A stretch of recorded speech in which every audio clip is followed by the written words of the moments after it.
The long-awaited touch bar is finally here. It's almost exactly as we predicted back in June. And I've got to tell you, I think it's an interesting concept. So after reading up a bit and seeing how exactly people are using this so-called revolutionary feature, I've decided to share my own thoughts. So let's get one thing straight right off the bat. It is interesting. Even the Apple haters have to admit that although this may not be as big as, say, creating the world's first real smartphone like Apple did back in 2007, it is intriguing. It's a new way to interact with your laptop. However, the biggest question that I want to keep coming back to in this video is it simply a new form of interaction like a second mouse would be, or is it actually revolutionary? Does it actually add value?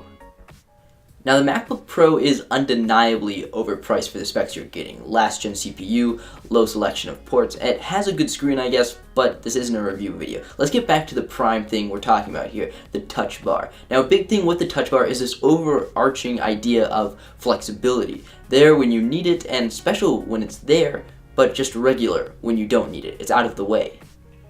Flexibility is the same justification we saw from Steve Jobs when he released the first iPhone back in 2007 and it didn't have a physical keyboard.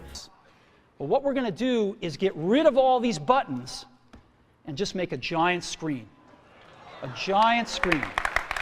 The keyboard was there when you wanted it and gone when you didn't. Now, by definition, a software keyboard is far less tactile than a physical one, and I for one like tactile buttons. It's actually one of the reasons I'm against the new MacBook Pro keyboard. The keyboard is far less tactile.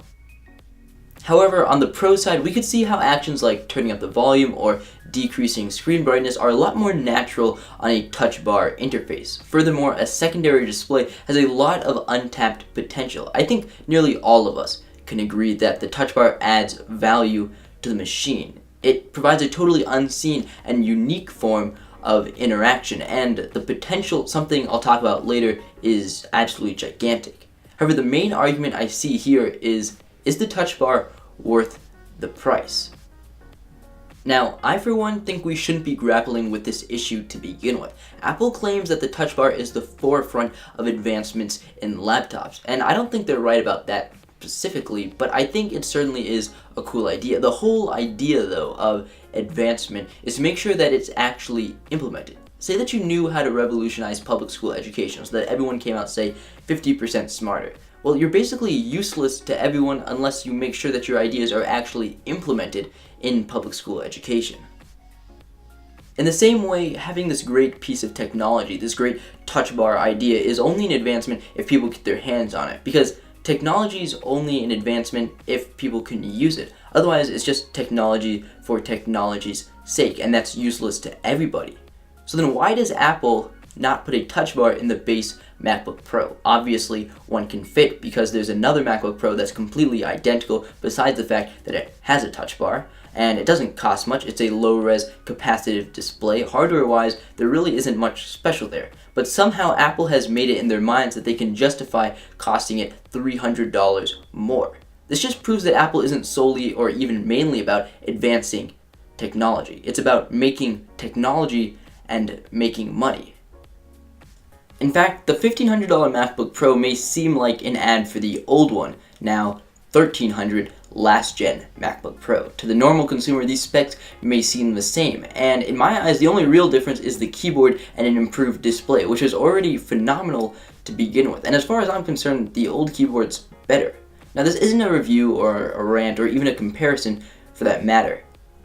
Now, we're getting off topic, so let's get back to the touch bar. I said that it has a lot of untapped potential. As of right now, the touch bar is a little bit gimmicky, but I could see some real functionality come from this. For example, in Jonathan Morrison's video, he talked about how the touch bar is really useful in Final Cut Pro because it makes it easy to scrub through video in a full screen mode.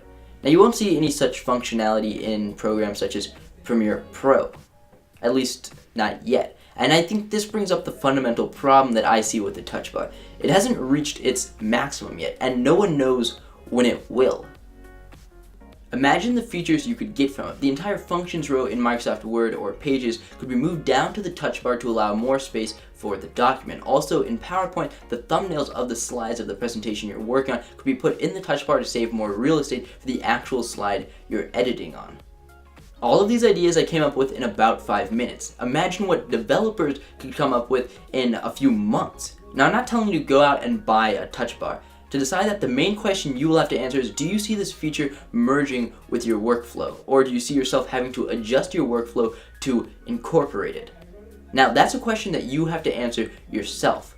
So please like this video if you liked it and subscribe to see more like this. My name is Keel Mohudin, and I will catch you guys later.